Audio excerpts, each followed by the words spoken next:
Well,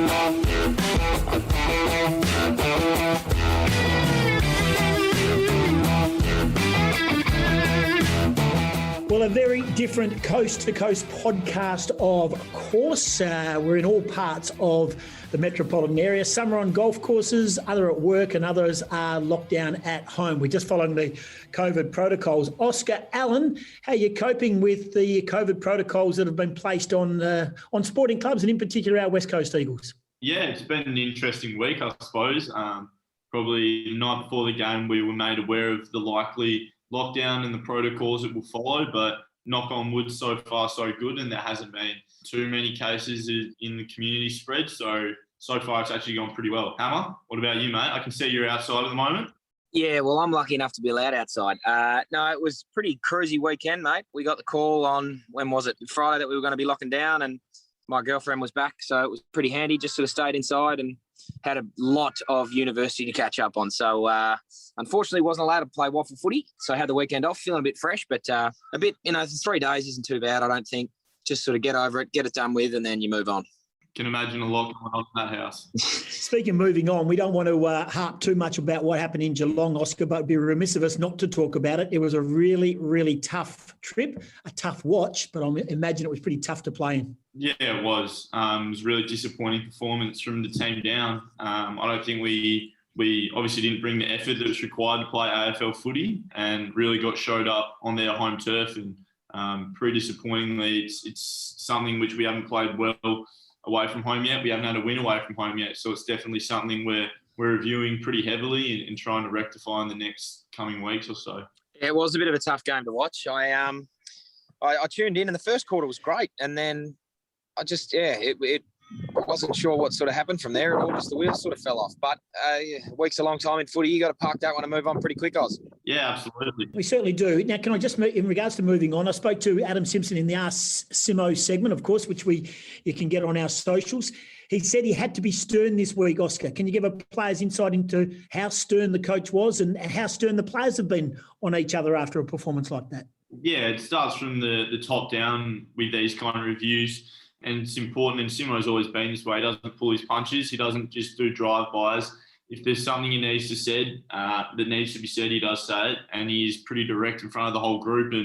And he's not afraid to call out the biggest player on the list or the smallest. So standards need to be kept to a great standard. And our leaders have been good at doing that this week as well. Luke Shuey and our other leaders around the club making no uncertain terms that the effort that was put out there isn't acceptable. It was a difficult start, wasn't it? Because when you got there and you had to have your COVID test, I'm led to believe that a few of the boys were very unhappy with the extreme nature of some of the testing done. We think one of the ladies was a one-eyed Cats fan. Yeah, one of the testers was covered head to toe in protective gear, as they all are. And she's gone with the initial COVID test. For those who don't know, it's down the throat for 5 seconds, each nostril for 5, and went to the extreme in all three. And I think every player that went through it came out of it with a bit of a blood nose. So poor Tommy Cole that broke his nose last week. Tommy Cole was in a bit of trouble. He's just had a recently fractured nose, and she's digging around up there, came out with a bit of blood. What I don't understand about that is, because obviously we got however many COVID tests we did last year. We had 2 a week for pretty much the whole year. I don't understand how some COVID testers can go gently in your nose and gently in your throat and still test if there's COVID. How, if that works, why do you need to stab my brain? I just don't, for the life of me, understand how you can go to 2 extremes and test the same result. Yeah, to not mince words, she was taking a piss, like genuinely. And no one was willing to call her out until I think, I won't say who it was, but someone higher up, a lot higher up than me at the club, told her, stop what you're doing right now, or we'll be filing a formal complaint. Thankfully, after I'd already had my test, so I was already nurturing a blood nose, which is awesome. Was it the head coach by any chance, Oz? I did a drive-through over in Aussie Park, and I posted mine because it was the first one I'd done to get me back into the club. And I did see that. That was quite funny. She treated me beautifully. I gagged and I got the watered eyes, but she didn't dig deep at all. Must be nice. Must be nice. Yeah, no, I did see that, Gost. It was quite funny. The old it's funny the first time people do it, you don't expect it to sort of you're almost coughing up on it's a cotton swab, but it's a bit of a weird one, isn't it? Speaking of injuries and mounting injuries, obviously Gov going down didn't help. Is it time for Big H, the big Harry Edwards, to get a gig? We saw him, Hammer, you played with him up at Basso the other day against Swan Districts. I thought he was very good when the ball, you're under siege down back. He's very much got the Govs about him. His aerial work is fantastic. He's got no fear. Is it a chance for his second game this week? And if he does, he'll acquit himself pretty well, I'm sure. Yeah, I think so. I mean, I don't know many blokes that have got a better competitive spirit than he does. He crosses the white line and certainly gets the fever. He's aggressive. He's a big, tall, he's got long arms and gets his fists in there. And he's also pretty quick for a big man. So I think he's obviously not a like for like. It's an All-Australian, dual All-Australian, but he's a goodie. And if they need him, he's certainly, I think, will be ready for the challenge. Yeah, I think Harry earned the respect of the senior playing group probably from his debut game and the way he's carried himself for the last couple of years at the club. I've found myself matched up on him pretty often, and like Hammer alluded to, he's the most competitive bloke I've ever seen. Loves playing footy, and most importantly, the boys love him too. So I'm sure if he gets the opportunity this weekend, he'll take the most of it. Oz, you probably have to be flexible this week, probably. I mean, I know you're up forward, you're down back. We talked about your flexibility, and that's what part of being an AFL footballer. You're expecting to have to do a bit of defending this week in the Derby? Yeah, I suppose it's just a bit of a wait and see, really. Every time, this time of the week, there's a lot of guys who are sore or they're not sure what's going to happen with team selection. So you've always got to be versatile and ready to adapt to whatever situation. But I think that's probably one of my strengths as a footballer, is to be able to play wherever. And I think it's important, being on an AFL list, you're not often going to get the opportunity to play the position you think you're best suited to. So I suppose time will tell with what happens with our injury list. Yeah, I think either way, you're right. I mean, if you're up forward, you can kick lots of goals, and if you're down back, you can stop goals. But I think for your sake, and we'll probably harp on a little bit later on, I think the Hammer Time votes, mate. You want to be up forward, get yourself some votes. I'm a goal man.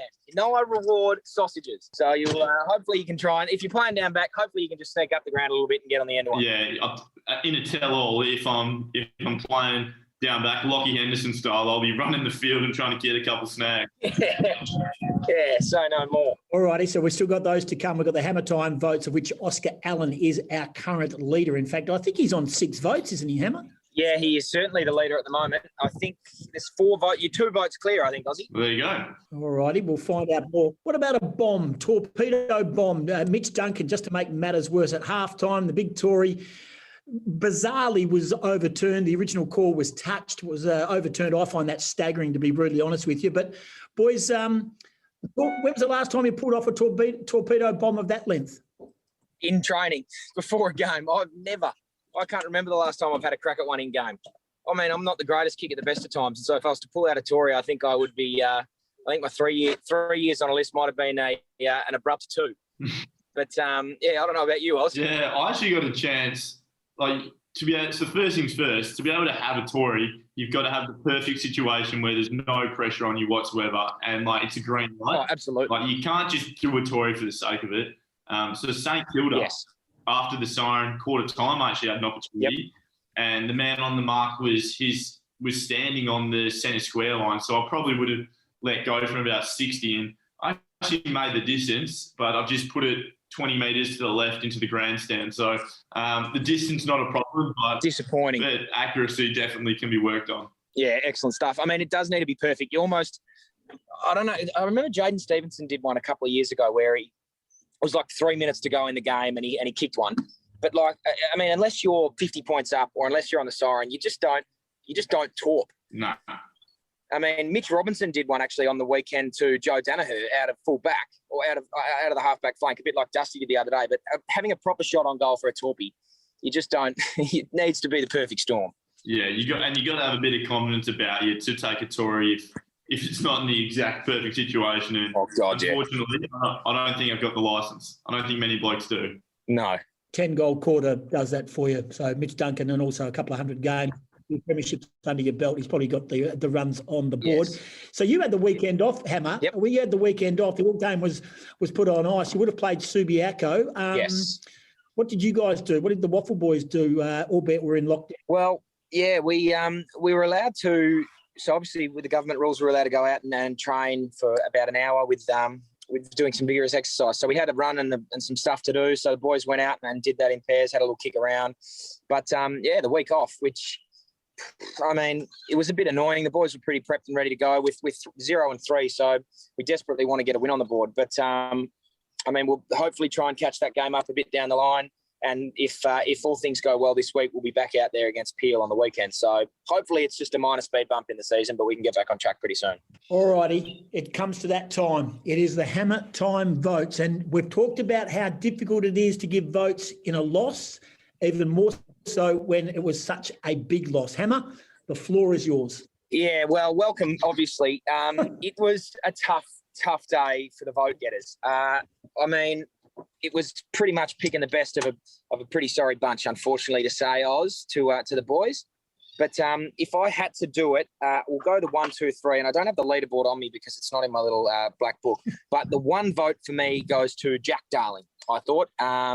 Playing up forward, tried his guts out all day. Looked pretty ominous at times. Had a couple of patches where he really got his hands on the footy, leaped for his marks and competed all day. So he gets the one vote for me. My 2 votes goes to Andrew Gaff.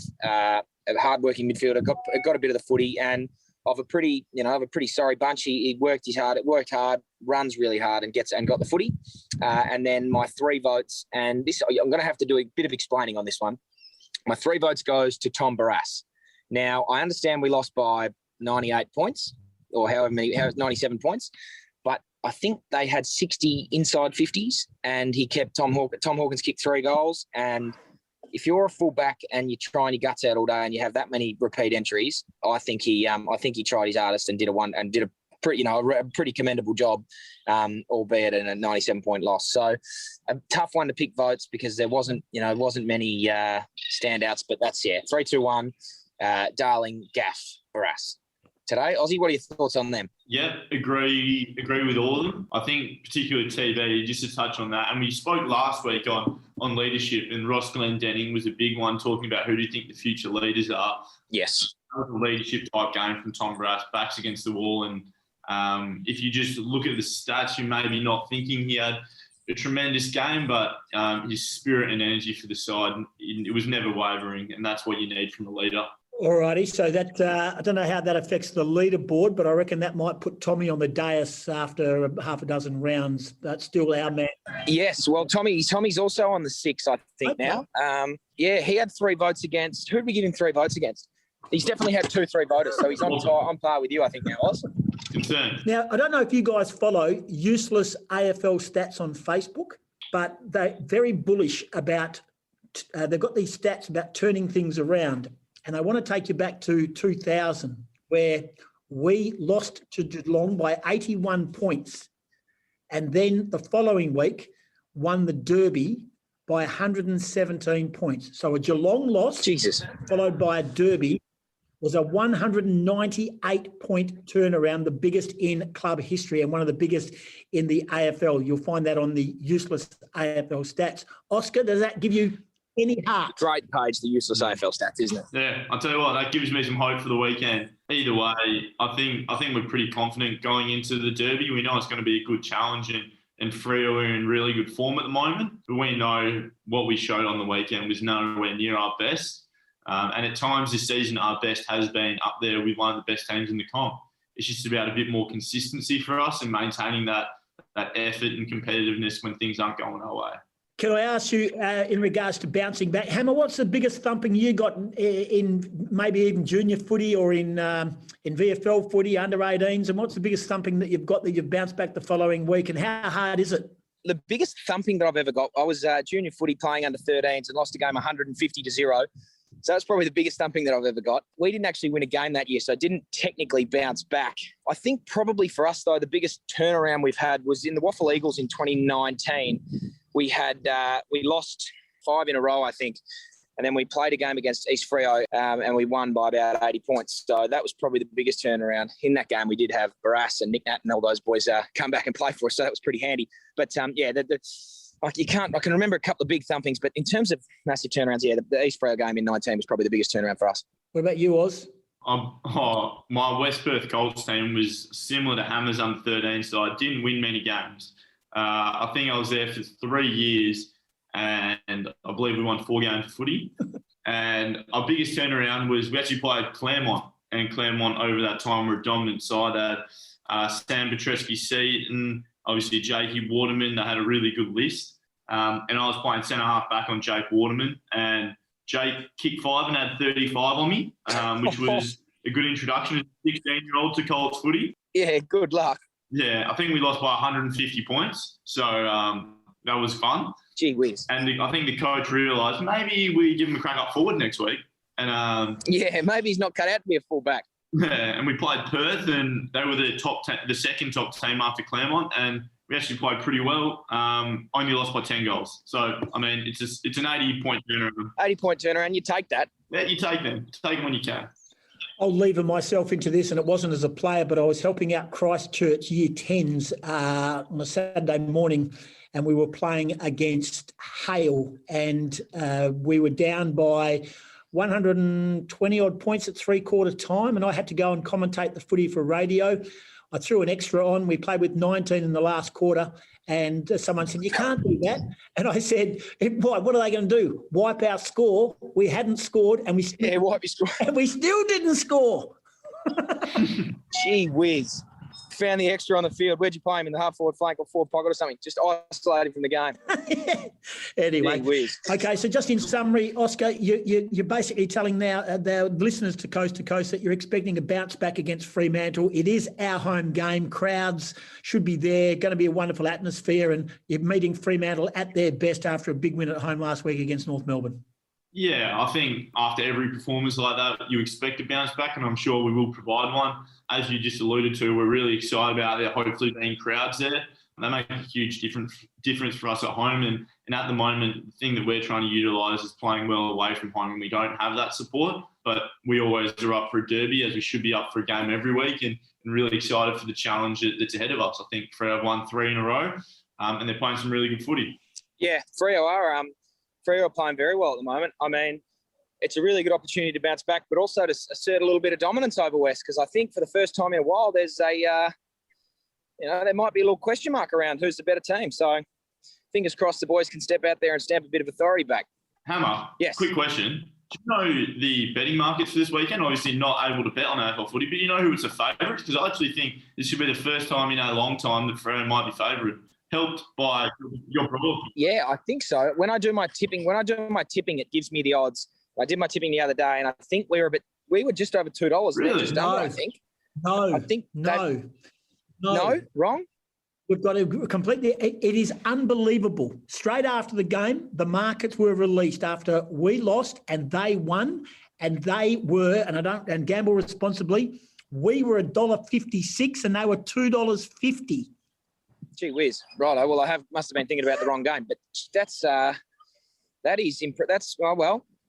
someone knows something that I don't then, because I thought it was a bit closer than that. I think people are taking into account that the Eagles have got a great, they're on a winning sequence against Fremantle. I think people are counting history rather than. Yes. How many in a row is it? We're about to, what are we in a row? I've actually got we are $1.68 favourites, and Freo are paying $2.19. And as you alluded to, Goss, what do we always say, Ham? Gamble responsibly. Gamble responsibly. Yeah, we do say that. You can tell. Excellent stuff. Bunga's close to breaking the club games milestone. He's right on the cusp of it. And I know our comms team spoke to Coxie during the week, and that'll be released very, very shortly. But what a great servant Bunga has been. And it's a shame he's been injured, because he was in some stellar form and it looked like he could go around 3 or 4 more years. Oh, God, yeah. Well, actually, look, it's as much as you don't like to see the greats go down with an injury, it might be just sort of a little bit of fortuitous timing that he gets his record-breaking game at the Derby, because, I mean, he's just been a servant of the club. He's been a warrior and has just been such a rock down there for such a long time.